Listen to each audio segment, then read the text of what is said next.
Hello everyone. Today I'll talk about the solution to the problem, divide intervals into minimum number of groups. There are multiple solutions to this problem and we'll talk about them separately. The most basic observation in a problem like this is that if we have those intervals, then certainly our answer cannot be smaller than the maximum over all the possible points of the number of intervals that contain that point. So for instance, here we have a couple of points, specifically this small interval. This is a place where 3 intervals exist at the same time. And so we want to divide into minimum number of groups. Within each group we don't want to have any intersections. That means that every interval that contains this point has to be in a different group. So you have to have at least 3 groups. It turns out that it's always possible exactly as many groups as coverage of a point. And now we can, being satisfied with that, solve the problem. And there are 2 ideas of how to approach it, 2 or 3. Or maybe we would want to prove that this is indeed the solution, or maybe even in a way construct that solution. So we're going to talk about that next. So how do we determine this maximum coverage over all the points?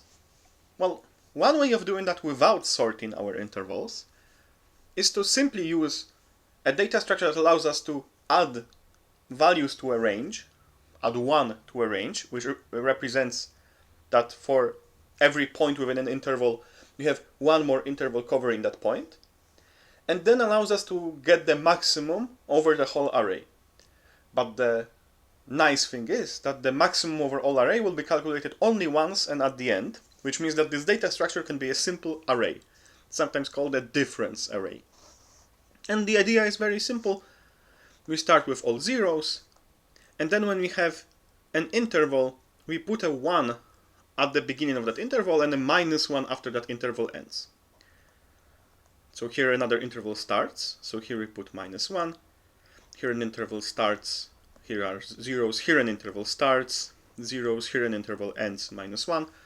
And of course, if multiple intervals start or end at the same point, then the value will be appropriately maybe 2, maybe 3, maybe -2. If an interval starts and ends at the same moment, the value will be 0, and so on. And now, in this case, adding an interval just takes 2 operations, so constant time. And since we calculate the maximum only at the end and a single time, we now calculate the prefix sum of this array. So again, 0, 0, 0, and now here we have 1s. Here we have 2. Here we have -1, so it's a 1. Here we have 2 again, and so on. 2, here we have 3, 3, 3, 2, and so on. And we can see exactly that this 3 will be the maximum. We can just go through that array after calculating the prefix sums, and we get the final answer.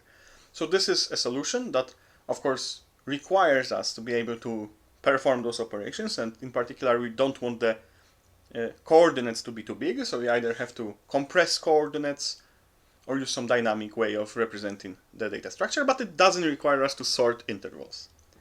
And now if we want to sort intervals, after we have them sorted, we can just perform a line sweep. So simply if we see we maintain the number of currently open intervals. When we see an opening of an interval, we increment that number. When we see an interval closing, we decrement it. The biggest value along the way is the final answer. So the value will be 0 here, 1 here. This is exactly this. This array can be calculated after sorting the intervals just straight up as a single counter. So that's another solution. And you can also do it, and typically when you can sort and you want to use an n-log-n solution, sorting is the best. But it's also possible to use a priority queue here, just to maintain a priority queue of events, those being an opening or a closing of an interval. And again, we go just through all the events in order, and we calculate the biggest value along the way, which seems to be just worse than sorting. But there is another solution that also utilizes priority queue, which superficially looks similar to that solution, but it's really quite different when it comes to an idea. So the solution that I just mentioned, using essentially a line sweep, our events will be held as a priority queue. So in Python, this will be just a list, and all the operations push and pop are from the heap queue module. We maintain the biggest coverage of any single point, which will return at the end.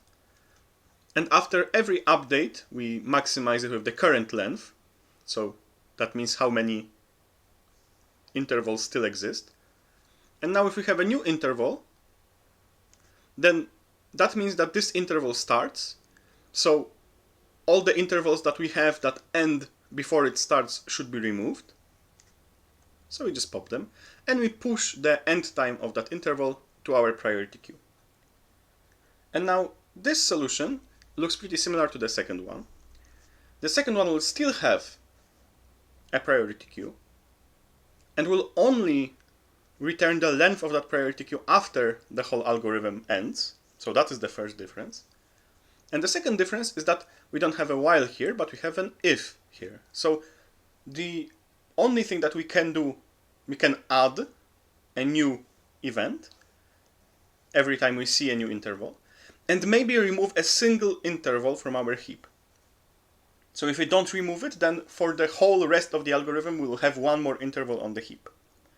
And the interpretation of that solution is that it's actually a constructive solution, because it maintains in our priority queue the current end of the group that we're building. Whenever we see another interval, if there is a group that we've already built that ends before that interval starts, we add that interval to that group and update its end time.